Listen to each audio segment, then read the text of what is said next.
Bismillahirrahmanirrahim. Assalamualaikum warahmatullahi wabarakatuh.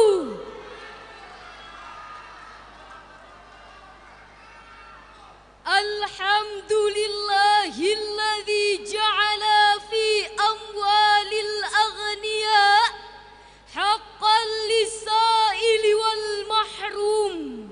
Wassalatu wassalamu ala sayyidina Muhammadin khairil umara wa ala alihi wa ashabihi alladhina badzalu amwalahum lillah fastaujabul jazaa'al awfa.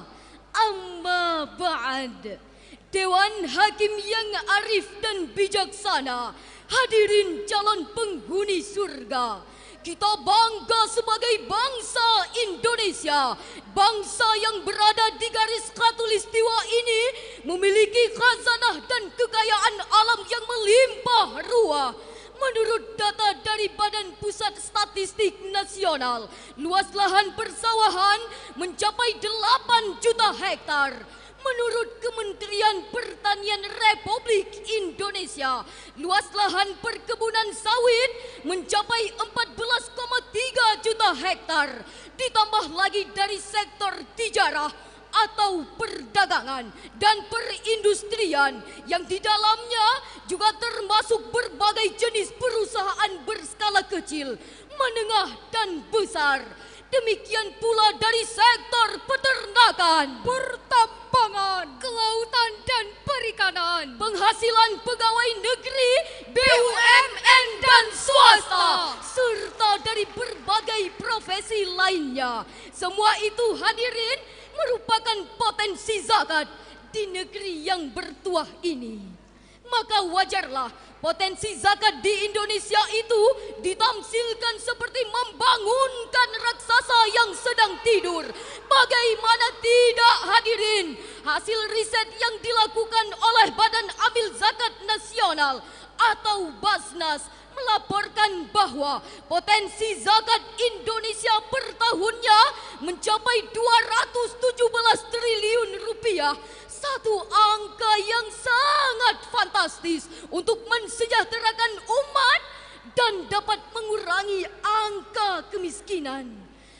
Namun, kuantitas yang mampu dikumpulkan per tahunnya hanya 3,7 triliun rupiah saja.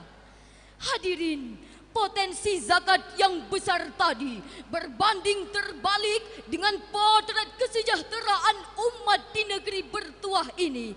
Menurut data dari Badan Pusat Statistik, pada bulan Maret tahun 2018 tercatat bahwa jumlah penduduk miskin di Indonesia mencapai 25,95 juta jiwa. Persentase penduduk miskin di kota 7,2%, sementara di desa 13,20%. Dari 133,94 juta angkatan kerja, sebanyak 6,80 juta menganggur. Masih banyak masyarakat kita yang tinggal di rumah kumuh dan tidak layak huni.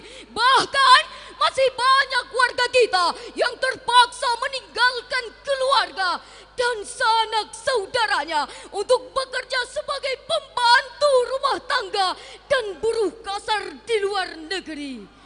Potret ini sungguh sangat memilukan dan menyedihkan hati kita karena terjadi di negeri yang banyak sumber rezeki untuk berbagi.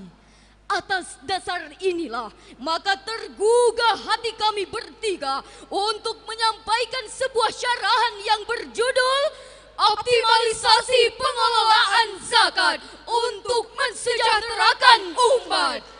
Dengan landasan firman Allah dalam Al-Quran Surah At-Taubah ayat 103. A'udzu billahi minasy syaithanir rajim.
berlindung kepada Allah dari godaan syaitan yang terkutuk dengan menyebut nama Allah yang Maha Pengasih, Maha Penyayang. Ambillah zakat dari sebagian harta mereka. Dengan zakat itu, kamu membersihkan dan mensucikan mereka. Dan berdoalah untuk mereka. Sesungguhnya doa kamu itu menumbuhkan ketentraman jiwa bagi mereka.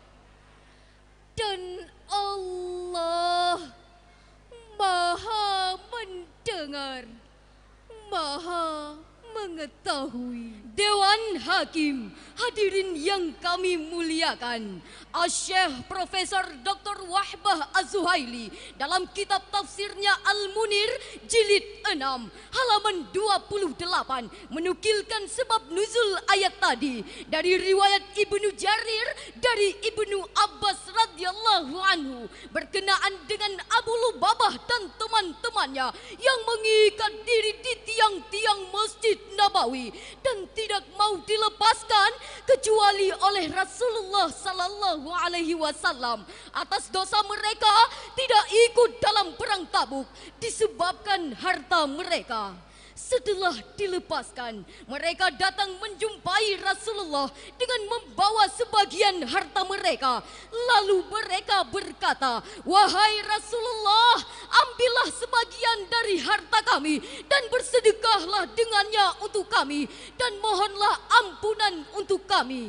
Lalu Rasulullah menjawab, "Saya tidak akan mengambil sedikit pun harta dari kalian sehingga datang perintah Allah."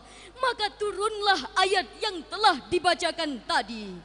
Hadirin, Profesor Dr. Muhammad Quraisy Shihab dalam tafsirnya Al-Misbah volume 5 halaman 232 menjelaskan bahwa ayat yang telah dibacakan tadi walaupun dalam konteks uraian tentang Abu Lubabah dan teman-temannya ia berlaku umum.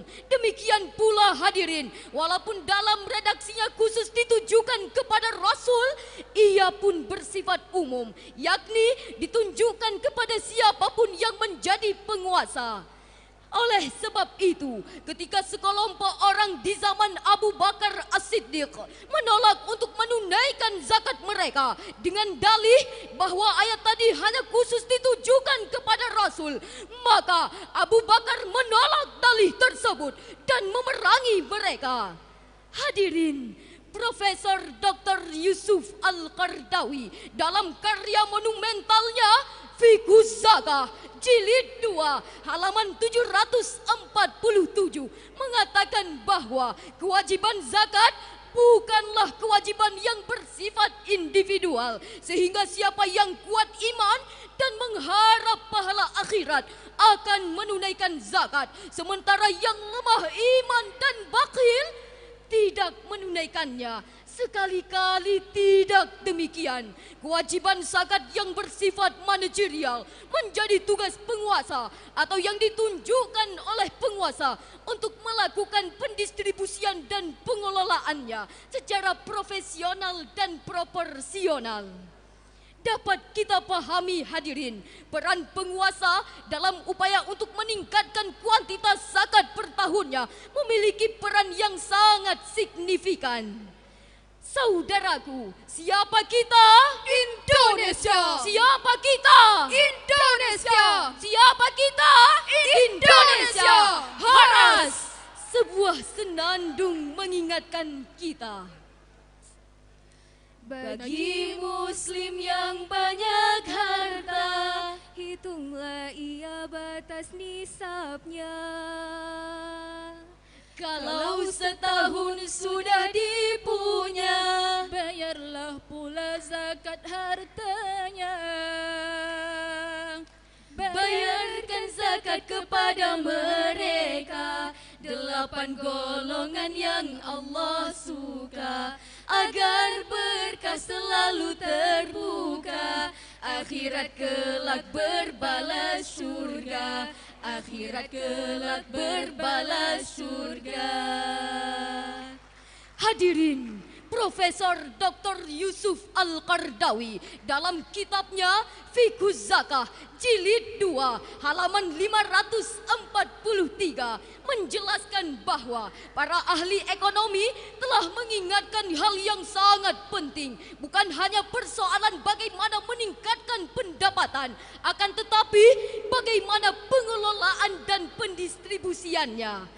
Oleh karena itu, tidak heran jika Al-Quranul Karim menjelaskan tentang aspek kepada siapa zakat tersebut didistribusikan.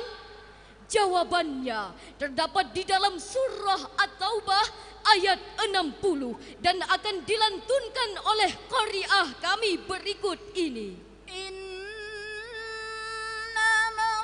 sadaqatu lil fuqara'i wal masakini wal 'amilina 'alaiha wal mu'allafati qulubuhum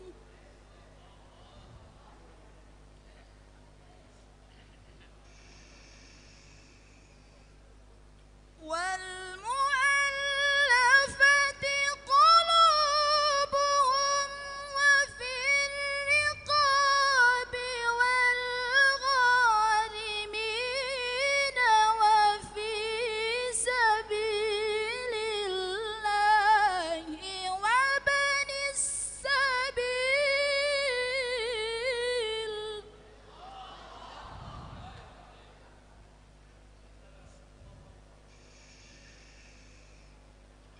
فريضة من الله والله عليم حكيم.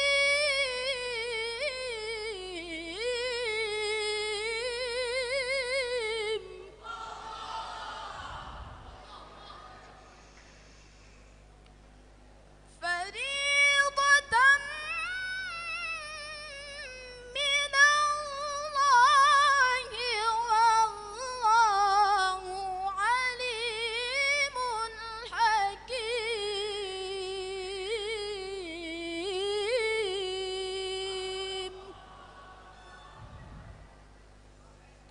صدق الله العظيم.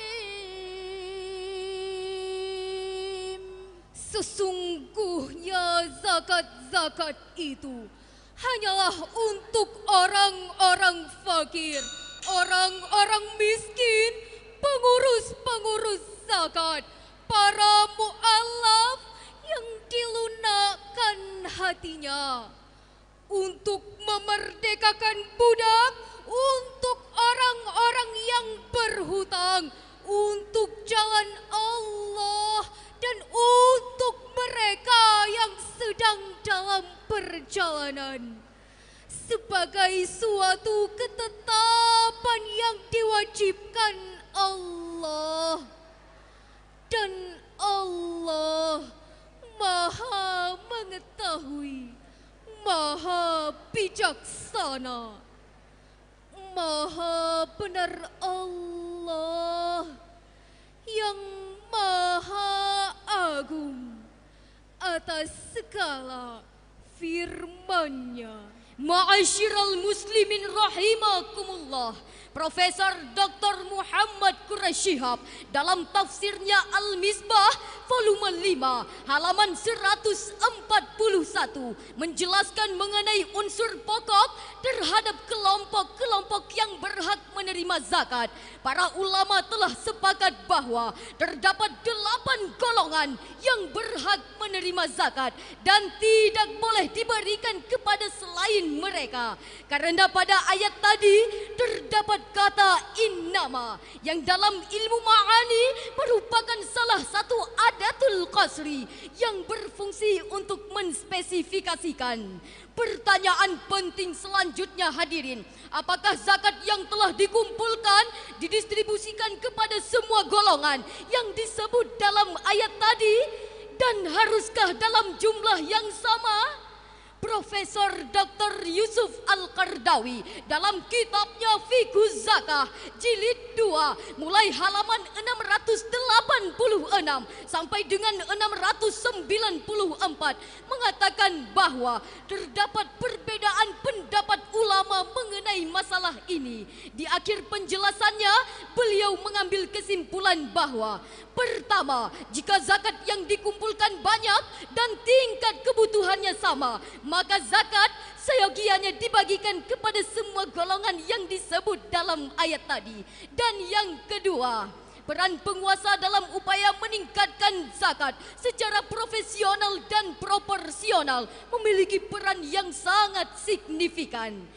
Dari uraian yang telah kami sampaikan tadi hadirin, dapatlah kita ambil beberapa kesimpulan. Pertama, Indonesia memiliki potensi zakat yang sangat fantastis. Namun, kuantitas yang mampu dikumpulkan per tahunnya masih sangat rendah.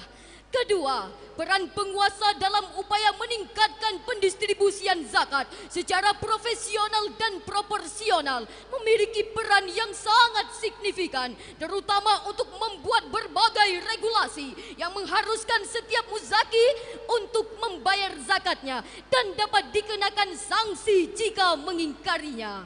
Kami yakin hadirin, jika setiap muzaki di negeri tercinta ini mengeluarkan zakat, maka fungsi zakat untuk mensejahterakan umat akan terwujud dan Indonesia akan menjadi negara yang sejahtera, hebat, bermartabat dan maju. Demikianlah syarahan yang dapat kami sampaikan. Lebih dan kurang mohon dimaafkan. Rukunnya Islam yang keempat, setiap muslim membayar zakat agar harta menjadi berkah. Semoga Allah turunkan nikmat. Wallahul muwaffiq ila aqwamit thariq. Wassalam.